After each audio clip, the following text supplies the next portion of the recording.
Hello everyone, welcome to another edition of Women in Mobility Outlooks series on highlighting the role of a whole lot of women in diverse sectors. Today we have Aishwarya Pissay, India's first athlete to win the World Championship in two-wheeler motorsport. Aishwarya, what a pleasure to have you with us. Thank you, Murli. It's great to be here as well, interviewing with you for yet another time. It's lovely to see you, and our viewers would really love to know more about the person who's constantly making the news and motorcycles across India, the world, the terrain, the racing, the challenges you meet with. Or perhaps you could rewind a little and start off when Aishwarya Pissay was a little girl and who just began to dream about motorcycle racing. I think the earliest memory I have of a motorcycle was maybe when I was 3 and 4. My dad was an enthusiast of riding, so we would do a lot of weekend trips where we would go on rides to certain destinations. And this is the early memory I have about motorcycles. He would let me hold the throttle and all this. And I think it always was there in me. And I've always been a rebel child and an outdoor kid. So, and I had a cycle which I would find myself in trouble all the time. So when I was, I think, in 6th or 7th standard was when I first saw my first MotoGP race on TV. Wow. And I had goosebumps watching it. When I saw all the athletes lean the bike and go at that speed, it looked so unreal. And I never really thought I would pursue something like that ever. Coming from a very conservative family, I don't think anybody in the family followed anything apart from a 9-to-5 job and the norm. This is a little bit. Wasn't it perhaps a little more difficult being a woman to be able to articulate or even express a desire like this to a family which by own definition was pretty conservative in its own ways? It definitely was, but I think having a very supportive mother and her sister who really didn't allow their parents or anybody's judgment be imposed on what I chose to do. Because when they were growing up, they were never given an opportunity to choose what they want to do in life. So I think that's the biggest support that I got, and I think that's what made it very easy for me to pursue this dream. Did you go through a share of initial hitches? I mean, the first time you remember when you got onto a motorcycle, were you 18? Did you have a license or did you break the rule and go off for a quick ride? No, I had an LL. In the beginning, I had to learn before I went to get the license. So I got a LL and then I started to learn and then I got my license. I really didn't think I would pass the test, to be honest. Right. Today I'm racing motorcycles. So I think, in the beginning, I did struggle with it. But I think it's more about being in that uncomfortable space to do something that you like, even though you're bad at it, to get better at it. Right. And did you face a sense of, you did say your mother and your sister were both enormously supportive, but did you face any sense of derision, a sense of patronage? People were more patronizing, especially, they would say, hey, this is for men and not for women, in the ecosystem around you. They still do. Sure, the industry doesn't, but still a normal person even today will ask me if I say I'm a motorcycle racer, so what do you do apart from that? Well, and how do you react?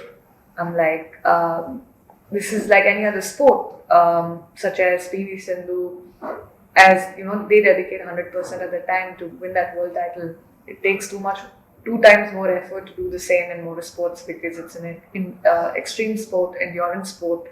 And one small mistake may make us lose our lives. So I explained to them how important this sport is as well. And now more and more people know about it slowly.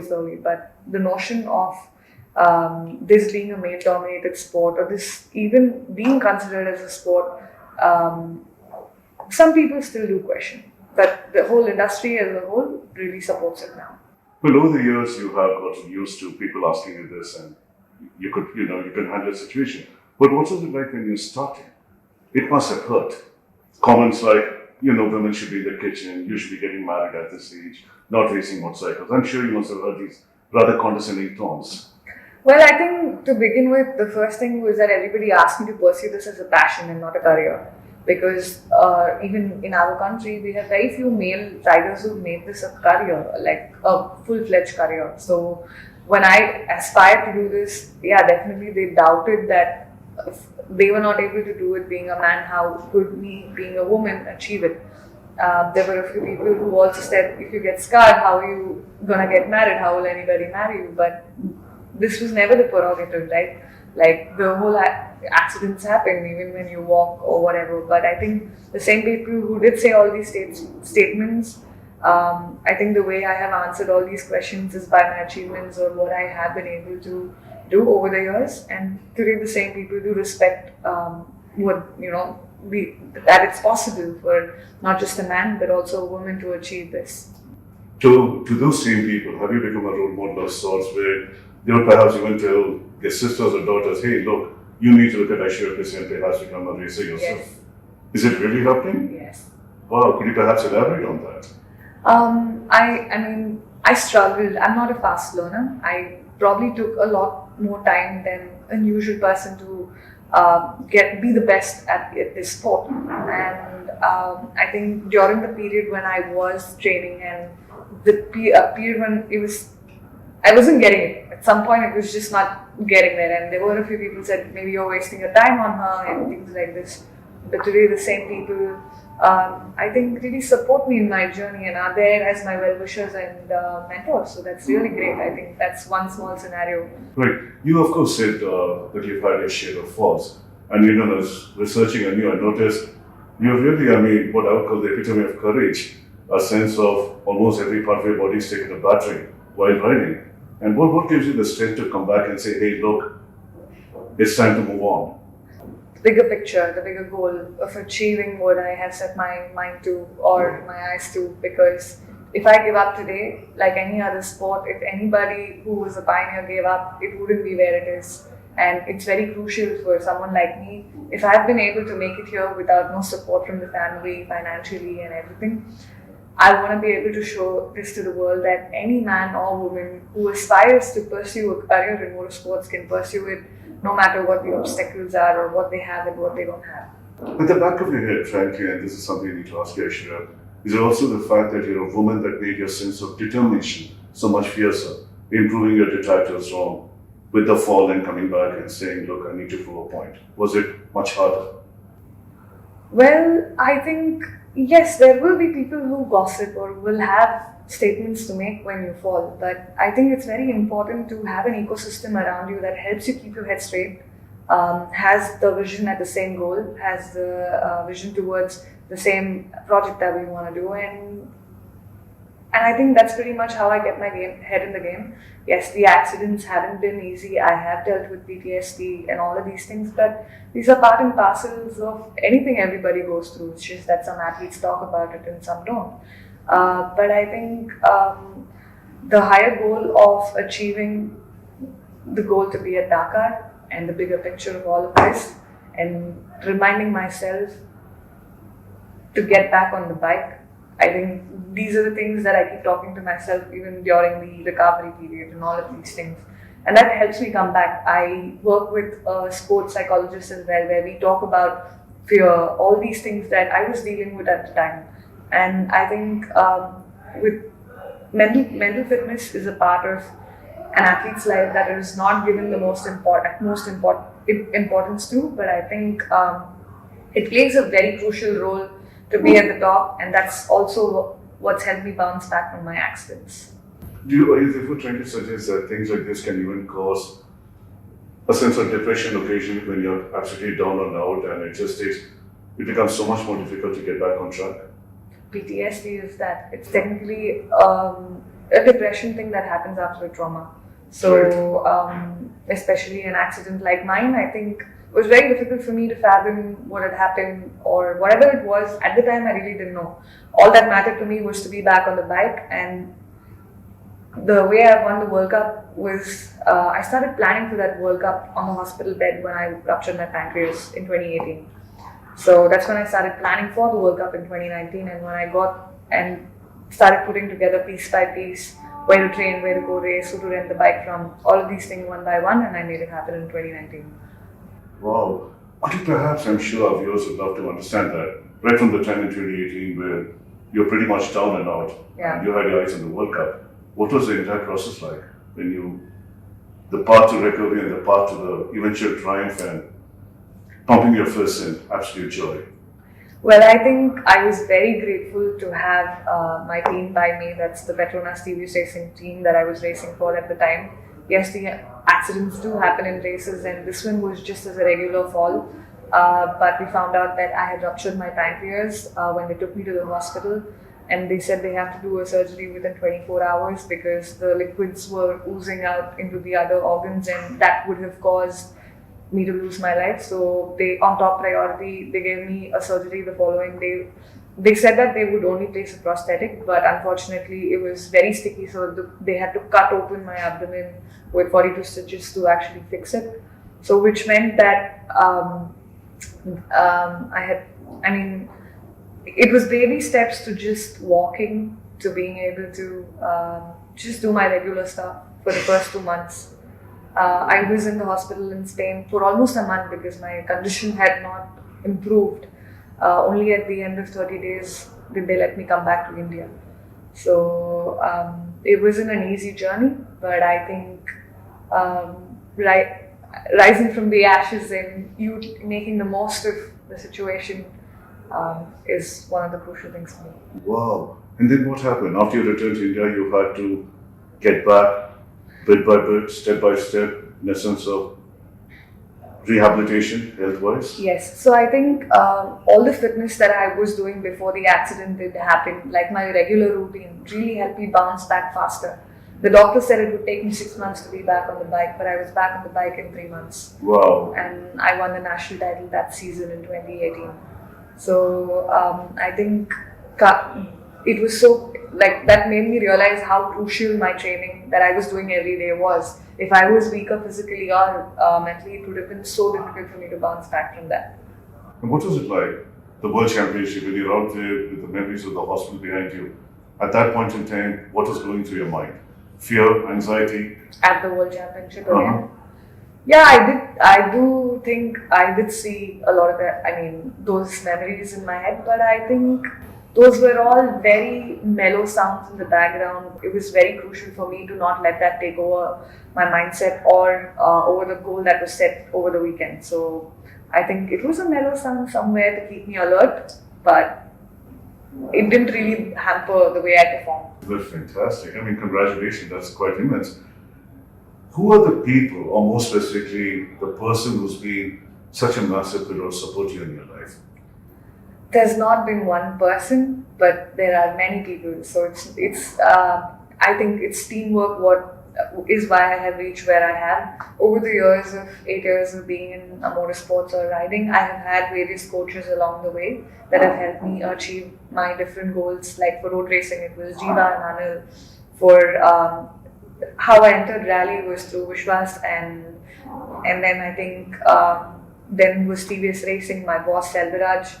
And I think after that is Jordi Grau in Spain. He's the one who we won the World Cup with.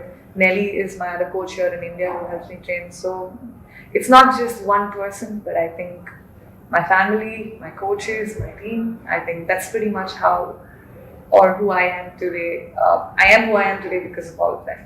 And your mother is, of course, a very, very special person to you. Yes, definitely. Could you perhaps dwell on that, in the fact that she has held your hand so strongly that you know that she's always there for you?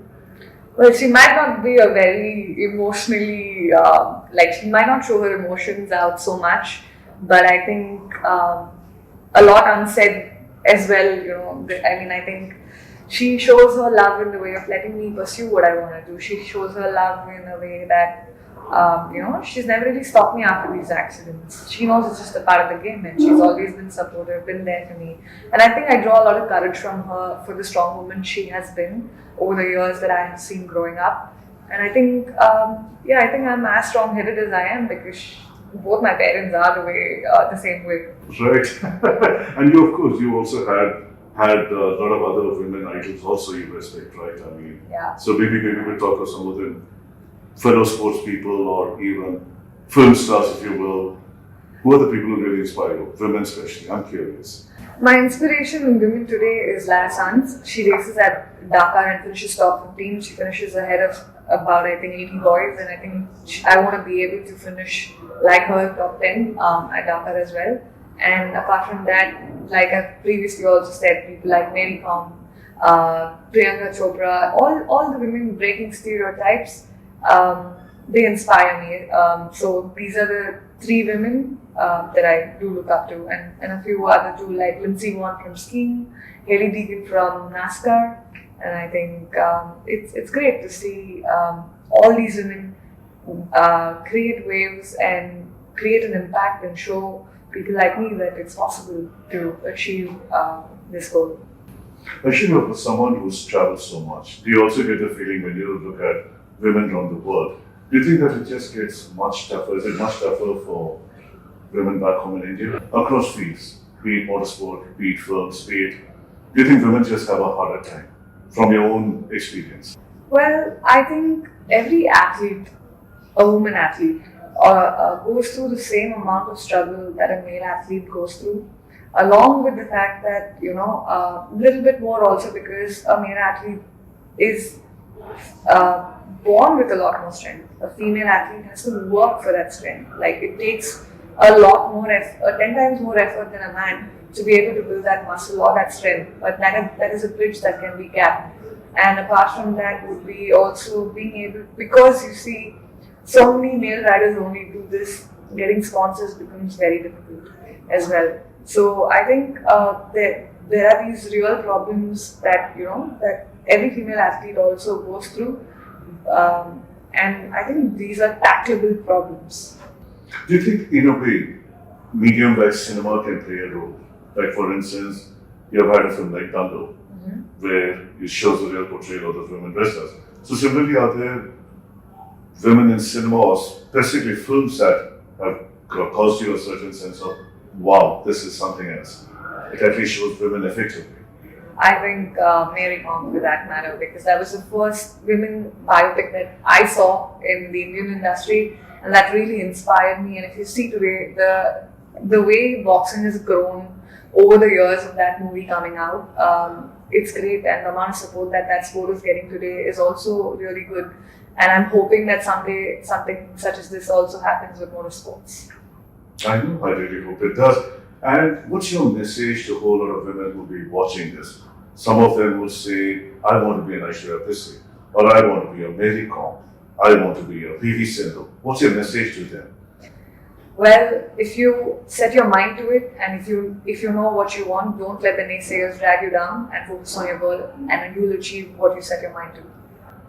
It's incredible. I'm sure they love it. So, Aishwarya, going forward right now, do you see motorsport as a full-time career, or would you believe that you may want to explore other options? I think having Petronas TVS Racing on board supporting my career, not just nationally but also internationally, I think really helps make this not just a passion but a full-time career. And I think this sport or my achievements wouldn't be where it is without all the other sponsors and Petronas TVS Racing backing me. I wouldn't be able to achieve these goals. Amazing. And the issue of academics, you said you're going back to wrapping up your areas of specialization. And what would those be? So I'm doing my BA in journalism, psychology and literature. That's what I am pursuing at this point, last semester. Well, actually, I hope you do end up managing perhaps journalism and motorsports as a career and join the fraternity that's growing by the day. Thank you for your time. It was indeed a pleasure talking to you. It was indeed a pleasure talking to you too. Take care.